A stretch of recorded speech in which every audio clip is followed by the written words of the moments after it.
Okay, so I'm speaking with Angie Evans. She's a learning coach at Red Mountain Elementary, and we've had a lot of success at her school with the Team Professional Growth Plan. In fact, we often other learning coaches will come watch Angie work with those teams and talk to her teams about what they're getting out of it. So I thought we could ask Angie some questions about how she uses the Team Professional Growth Plan and what it does for her as a learning coach and for her school. So first of all, can you just give us some background about how your teams use the Team Professional Growth Plan? Okay, so we meet together as teams in PLCs to start on the Team Professional Growth Plan.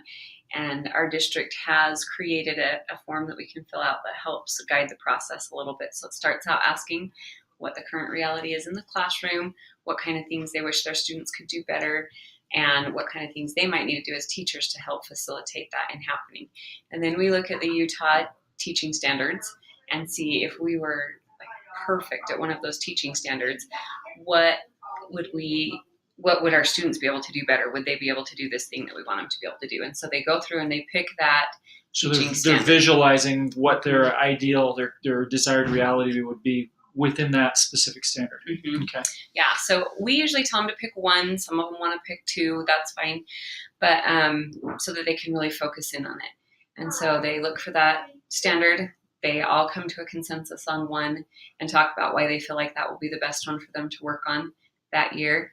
And then we fill out the rest of the form, which is how, if we're perfect at this standard, if we're doing everything that this in the highly effective column of this standard, what are our students going to be able to do better?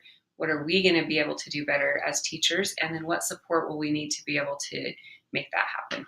What does that do for your teams as they're thinking through this, this difference they'd like to see in their students and their teaching? What do you see happening? We generally see a lot of really great discussion about, well, we're already doing this, but maybe we could do this better. Wow, if we pulled this in, that would probably really be great for what we are trying to accomplish with our teams. And then at PLCs, we see them talking about it. They're working on it together. We've asked them to add it to their agenda in their PLC so that it's just right under their norms, so they kind of read through it each week. And then I have also added it to all of our EYE CALs. EYE meaning the new teacher program, entry years enhancements. Okay. Mm-hmm. And then I've just added it at the top of their CAL. I've added their Team Professional Growth Plan and their ILP so that as we go through their collaborative assessment log together and talk about what's working and what their next steps are, that they can tie those back to their goals. Okay. Do teams generally have trouble finding consensus, or does that happen pretty? Do they zoom in on a standard naturally, or is that difficult for them? It kind of depends on the team. They usually come to it pretty naturally after a little bit of discussion, or if somebody says, well, I see this, they're like, well, yeah, we see that too. And so they can kind of talk it through.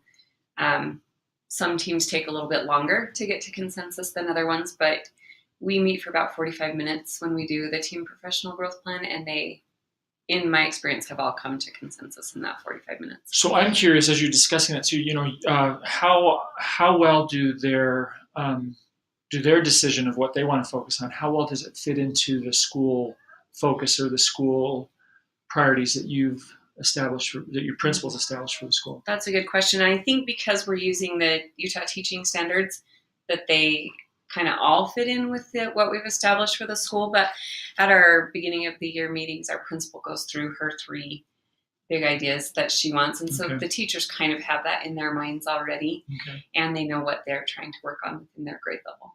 Well, I'm also curious, your perception of what that team needs and their perception of what the team needs and the principal's perception of what the team needs, how much do those come together, and how much difference is there between those when you end up with the final team? That depends on the team. So sometimes we see kind of a big difference, and sometimes teams don't narrow it down enough into like something that's actually measurable, or they want it to be more all placed on the students and not changes that they need to make as teachers. Not seeing the cause and effect relationship. Yeah, and it's really hard to just kind of let them do that for the year and then try to grow into more.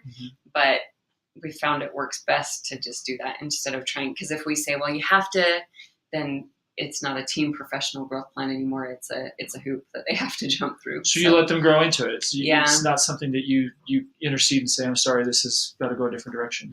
Sometimes we ask questions to try and get them to go that way.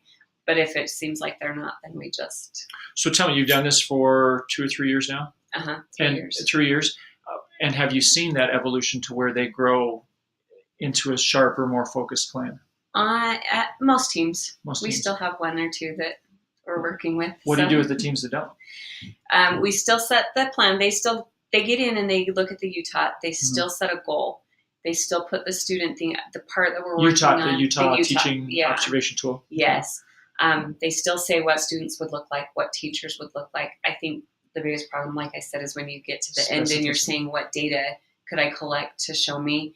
It's more like, well, you can see the students doing this in Seesaw, or you can see the students doing this, but not really like what big changes we'd see in the classroom that we could observe and take data on. Okay. So it sounds like that specificity is kind of a constant work in progress, getting down to the level of measurability. So how does this change your role as the coach? How does it enhance your effectiveness? Well, I think it makes it easier to get into, especially veteran teacher classrooms, because they'll sometimes say, can you come in and observe on this thing within our team professional growth plan? Or we need some examples for engagement. And so I can go model engagement and then go in and observe them doing the engagement activities in their classroom and take the data for them. And then we can meet together and talk about that. So. Gives a natural entry point, especially for your veterans. How does that compare and contrast to how you used to work with veteran teachers? Well, before we had the team professional growth plan, I really only went into veteran teachers' classrooms to observe and take data if the principal had asked me to for certain things, or if the whole school was doing an observation on something and everybody had to do it.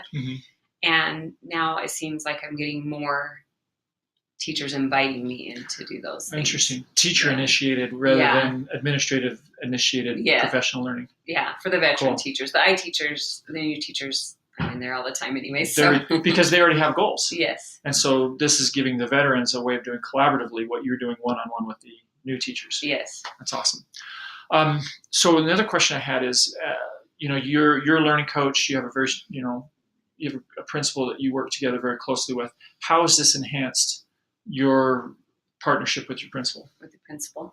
So she knows too, she doesn't usually come in when we create the team professional growth plan, because we like to give them a chance to kind of vent a little bit, talk about things that aren't working, and we want them to do it in a way that they feel like they can do it freely. I want to come back to that in a minute. That venting is important. Yes, she doesn't usually come in while we're creating them, but she has access to all of them in the district CSIP. I don't remember what CSIP stands for. Some acronym. You can tell. So the district, what is it? Consolidated School Improvement Plan. Yes. So she has access to their plans on that platform. Okay.